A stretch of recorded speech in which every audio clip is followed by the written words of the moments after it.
So I was just reading this article in Psychology Today, and I was really doing this to prepare for some client sessions that I have today.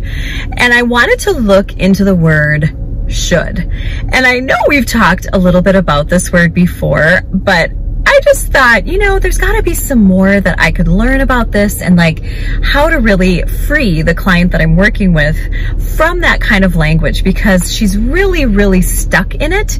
And I found myself kind of stuck in it lately. And I was like, okay, we need to take a look at the word should. And I actually want to apply it this time to decluttering and what that word does and what words we could use instead. Because truly there is like a linchpin effect. Like if you can switch up your language in this area of decluttering, I really feel like it opens up a whole new approach. And I'm super excited to share it with you today.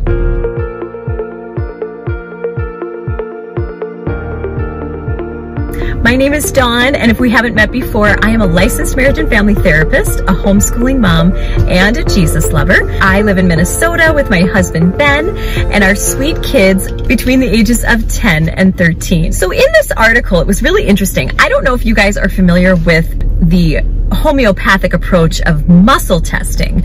I've only been privy to it because my husband did some a few years ago with some of the natural health approaches that he was trying. But basically muscle testing, in my understanding, is when your practitioner would have you like form a connection, usually with your thumb and finger, and they will then have you hold like a different substance. In my husband's case, I think he held like a heavy metal in a vial, of course. And when he was not holding the vial, his connection was very strong. Like the practitioner could pull and he could maintain that strong connection.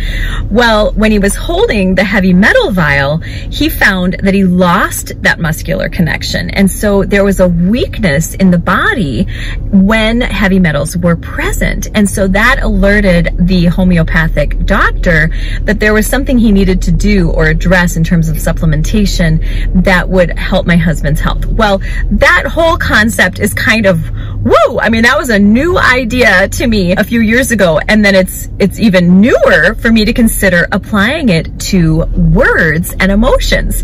So get this, in this article, they had a woman, I think her name was Betty, and they started to bring up the word should with Betty when she was saying things like, I should clean my closet.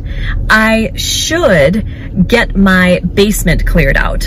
Or I have to get my photographs in order.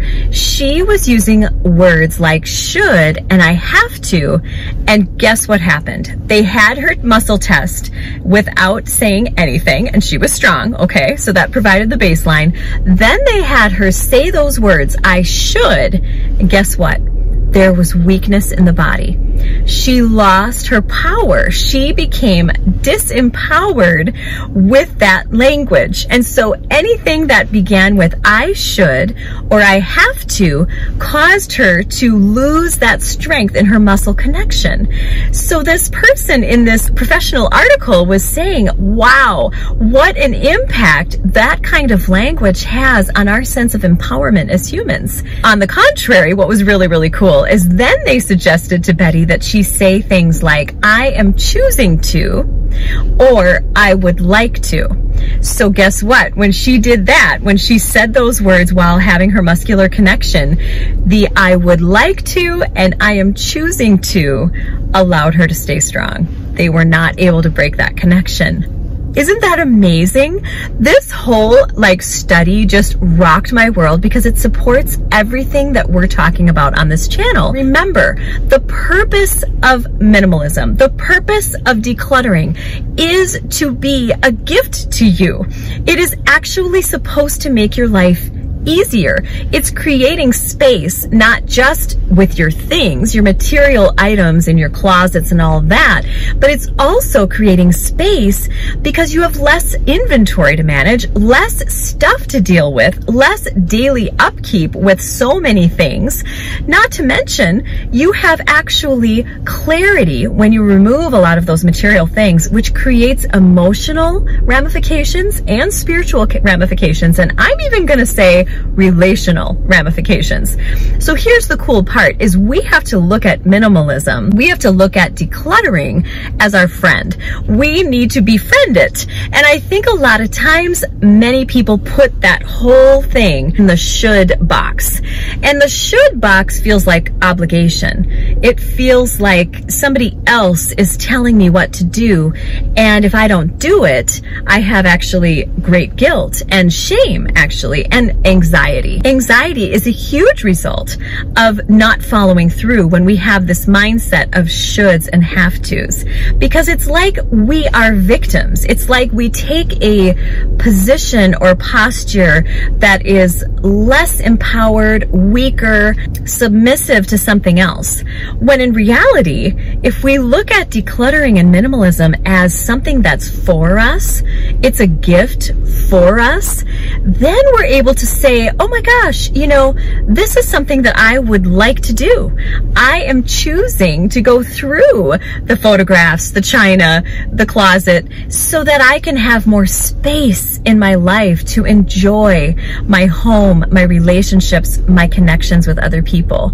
It's amazing the shift that it makes. And here we have seen that proven in the physical body that actually using should creates a negative impact on our bodies. It takes our power away. So I want to challenge you to think about, number one, categorizing decluttering, a minimal lifestyle, this opportunity to clean through something. I want you to think of it that way. I want you to think of it as like a big box, a big red box with a big bow on it that's just for you.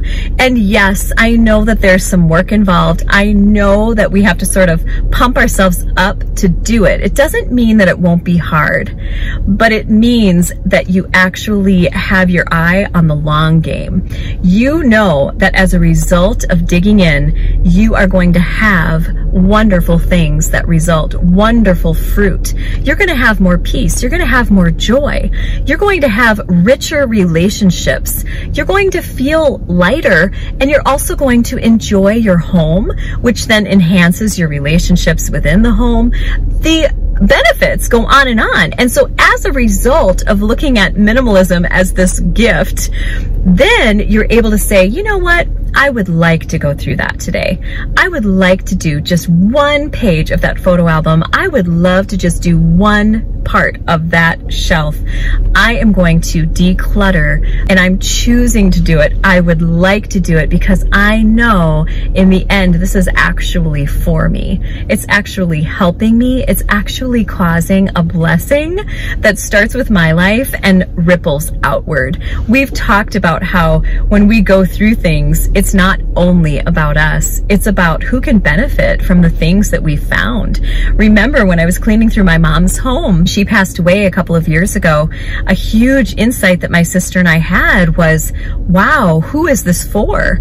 You know, this china, this excess china that we came up with, there was someone out there that was delighted and blessed and thrilled to have a complete set. These things are not just for us.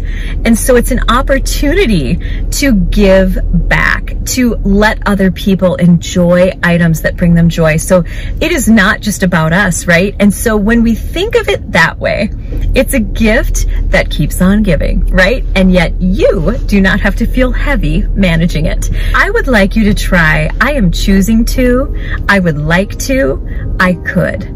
Because you are in charge. You are not a victim of your things. In fact, your decision to declutter and minimize is actually you standing up to all of that excess and saying, you know what?